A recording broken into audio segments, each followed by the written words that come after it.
road bridge across the Mississippi River. Every day at certain scheduled times, the huge bridge was raised so that bridge and other ships might make their way down the river.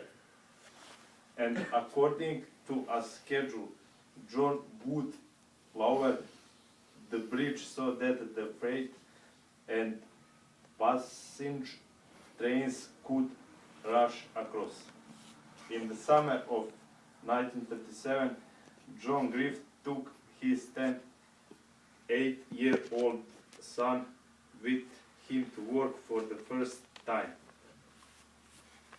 The boy was excited to watch the big railroad bridge and the trains and boats, and also to see the control house with all kinds of levers over which his daddy had absolute control. His father took him to an observation deck so that he could watch the boats and trains go by. At noon, John put the bridge up to let some ship go by, since there would not be a train coming for a while. He made his way to the observation deck where two of them had lunch. Just as John was telling a long story about the trains and boats, he was startled by the shrieking of a train whistle in the distance. He quickly looked at his watch and noticed that it was 1:07. In the midst of his storytelling, he had forgotten that the passenger train, the expresses for Memphis with 400 passengers on board, would soon be running across that bridge. Without panic, but very quickly, he leapt from the observation deck and ran back to the control tower. He placed his hand upon the massive iron controls and started to close the bridge. But before pulling the lever, he glanced down beneath the bridge to see if there were any ships beneath it. There a sight caught his eye that nearly made his heart stop. His son had slipped from the observation deck and had fallen into the huge gears that operate the bridge. That the boy was still alive and conscious.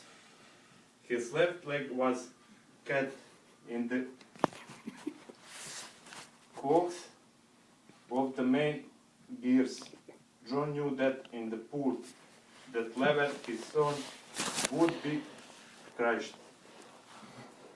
His eyes filled with tears of panic, and his head was shaking. What he could do was to take a rope, rush to the observation tower, tie in and lower himself into the gear box, free his son, bring him back up to the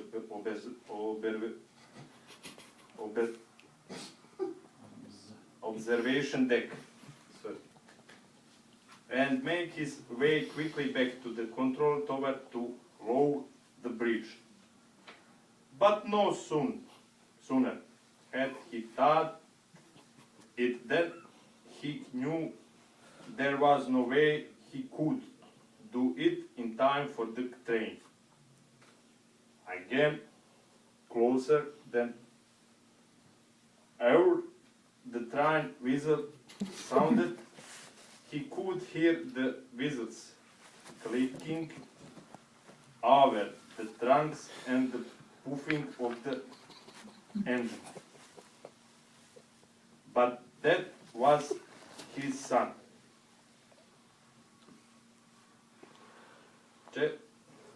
Yet there were 100 passengers of the train which was roaring toward the bridge. But John Griffith was a father, and that was his boy. He knew what he had to do, so he buried his head in his left arm and pulled the master lever.